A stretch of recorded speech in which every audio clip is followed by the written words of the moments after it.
After few hours, ito na ang resulta nung kanina.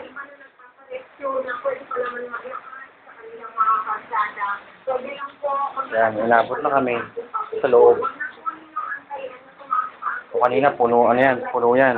Nalimas na namin, kanina puro dumi yan. Ito, oh, pinasok dito, grabe, oh. Yan.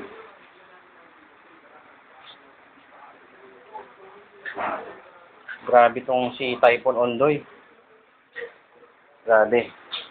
Yan ang resulta ng global warming. Ayan, sa labas, oh. Look at that, man. Ano? Buckwheat.